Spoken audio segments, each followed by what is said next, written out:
ರಸಗೊಬ್ಬರ ವಿಚಾರದಲ್ಲೂ ರಾಜಕೀಯ ಮಾಡ್ತೀರಾ? ಆಡಳಿತ ಮಾಡೋಕೆ ಆದ್ರೆ ಮಾಡಿ, ಇಲ್ಲ ರಾಜೀನಾಮೆ ಕೊಟ್ಟು ಹೋಗಿ ಎಂದು ಮಾಜಿ ಸಚಿವ ಕೆಎಸ್ ಈಶ್ವರಪ್ಪ ಟಾಂಗ್ ಕೊಟ್ಟಿದ್ದಾರೆ.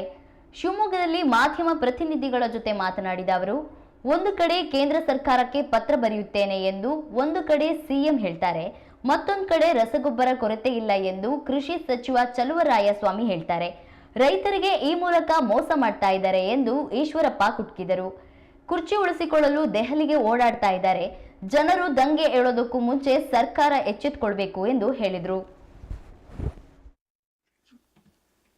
ಬಹಳ ಮಜಾ ನಡೀತಾ ಇದೆ ಕಾಂಗ್ರೆಸ್ ಪಕ್ಷದಲ್ಲಿ, ಸರ್ಕಾರದಲ್ಲೂ ಕೂಡ.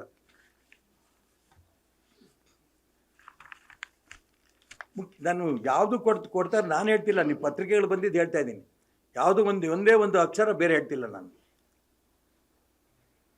ರಸಗೊಬ್ಬರ ಸಮಸ್ಯೆ ಪರಿಹಾರಕ್ಕೆ ಸಿಎಂ ಪತ್ರ ಕೇಂದ್ರಕ್ಕೆ. ಇಲ್ಲಿ ಮಾನ್ಯ ಮುಖ್ಯಮಂತ್ರಿ ಸಿದ್ದರಾಮಯ್ಯನವ್ರ ಫೋಟೋ. ಇದರ ಪಕ್ಕದಲ್ಲೇ ರಸಗೊಬ್ಬರ ಕೊರತೆ ಇಲ್ಲ. ಯಾರು? ಚಲುವರಾಯಸ್ವಾಮಿ.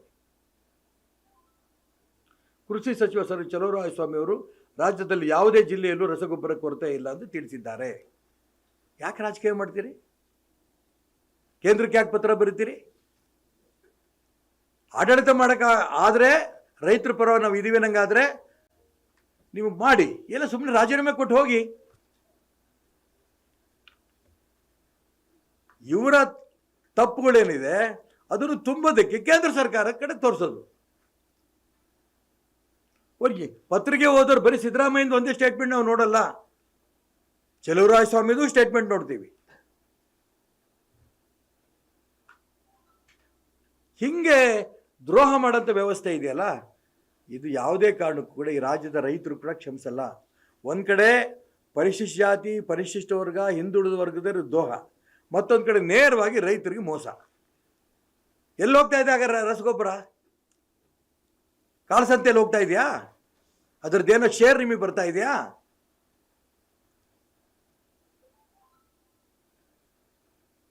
ಸರಿಯಾಗಿ ಮ್ಯಾನೇಜ್ ಮಾಡೋ ದಿಕ್ಕಿನಲ್ಲಿ ಕೇಂದ್ರ ಸರ್ಕಾರದ ಮಂತ್ರಿಗಳು ಹೇಳ್ತಿದ್ದಾರೆ, ನಿಮ್ಗೆ ಎಷ್ಟು ಬೇಕಾದ್ರೂ ನಾವು ರಸಗೊಬ್ಬರ ಕೊಡ್ತೀವಿ, ನಮ್ಮ ಹತ್ರ ಇದೆ.